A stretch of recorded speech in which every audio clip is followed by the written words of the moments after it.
Hello, ഞാൻ Ramya Roshni, civil service പരിശീലകയാണ്.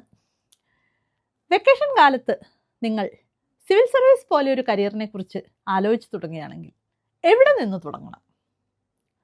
പലപ്പോഴും social മീഡിയയിൽ കാണുന്ന വൈറലായിട്ടുള്ള IASകാരുടെ റീലുകളും മറ്റും കണ്ടിട്ടായിരിക്കും നിങ്ങൾക്ക് ഇങ്ങനെയൊരു കരിയറിനെ കുറിച്ച് താല്പര്യം വരുന്നത്. പക്ഷേ സിവിൽ സർവീസ് കരിയർ എന്ന് പറയുന്നത് ഇത്തരം വൈറലായിട്ടുള്ള നിമിഷങ്ങൾ മാത്രമല്ല. സർവീസിൻ്റെ നല്ലൊരു ഭാഗം ഓഫീസ് ജോലിയുമായും ബന്ധപ്പെട്ട് കിടക്കുന്നു. ആദ്യമായി നിങ്ങൾക്ക് ചെയ്യാനുള്ളത് ഈ ജോലിയുടെ സ്വഭാവത്തെക്കുറിച്ച് അറിയുക എന്നുള്ളതാണ്. എപ്പോഴെങ്കിലും ഒരു IAS ഓഫീസറെയോ IPS ഓഫീസറെയോ നിങ്ങളുടെ സ്കൂളിലോ കോളേജിലോ വെച്ച് കാണാനുള്ള ഒരു സാഹചര്യം വരികയാണെങ്കിൽ അവരോട് നിങ്ങൾ ഈ ജോലിയുടെ പ്രത്യേകതകളെക്കുറിച്ച് ചോദിക്കേണ്ടത് അത്യാവശ്യമാണ്. ജോലിയുടെ സ്വഭാവം മനസ്സിലാക്കിയാൽ നിങ്ങൾക്ക് സിവിൽ സർവീസ് പരീക്ഷയെക്കുറിച്ച് നന്നായി മനസ്സിലാവും.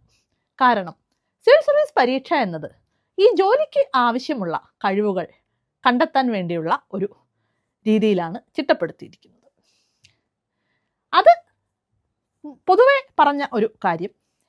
അതല്ലാതെ വെക്കേഷൻ സമയത്ത് നിങ്ങൾക്ക് ചെയ്യാവുന്ന ഒരു കാര്യം നിങ്ങളുടെ കമ്മ്യൂണിക്കേഷൻ സ്കിൽസ് മെച്ചപ്പെടുത്തുക എന്നാണ്. കമ്മ്യൂണിക്കേഷൻ സ്കിൽസ് എന്ന് പറയുമ്പോൾ എഴുതാനും സംസാരിക്കാനും ഉള്ള കഴിവുകളെ ചേർത്താണ് ഞാൻ ഉദ്ദേശിച്ചത്. ഏത് കാര്യത്തിനെക്കുറിച്ചും ചുരുങ്ങിയ വാക്കുകളിൽ വ്യക്തമായി എഴുതാനും പറയാനും സാധിക്കുക എന്നത് ഒരു സിവിൽ സർവൻ്റ് ആകുന്ന ആൾക്ക് അത്യാവശ്യം വേണ്ട ഒരു കഴിവാണ്.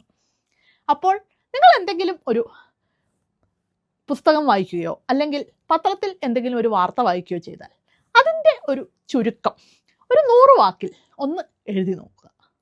അതുപോലെ എന്തെങ്കിലും ഒരു കാര്യത്തെക്കുറിച്ച് അതെന്താണ്, എങ്ങനെയാണ്, എന്തുകൊണ്ടാണ് എന്നൊരാൾ ചോദിച്ചാൽ വ്യക്തമായി 1-2 വാക്കുകളിൽ നിങ്ങൾക്ക് അതിനെക്കുറിച്ച് പറയാൻ കഴിയുന്നുണ്ടോ എന്ന് പരിശോധിക്കുക.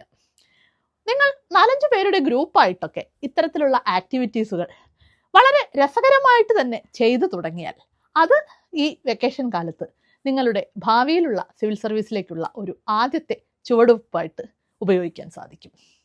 കണ്ടന്റ് പോലെയുള്ള കാര്യങ്ങൾ എല്ലാം പഠിക്കാൻ ഇനിയും ഒരുപാട് കാലം ബാക്കിയുണ്ട്. അപ്പോൾ ഇത്തരത്തിലുള്ള കൊച്ചു കൊച്ചു കാര്യങ്ങൾ വഴി നിങ്ങൾക്ക് സിവിൽ സർവീസിലേക്കുള്ള ആദ്യത്തെ ചുവടുവയ്ക്കാൻ സാധിക്കും. അപ്പോൾ ഈ അവധിക്കാലം ഫലപ്രദമായി നിങ്ങൾക്ക് ഇത്തരത്തിലുള്ള ആക്ടിവിറ്റീസ് വഴി ഉപയോഗിക്കാൻ സാധിക്കും. നന്ദി.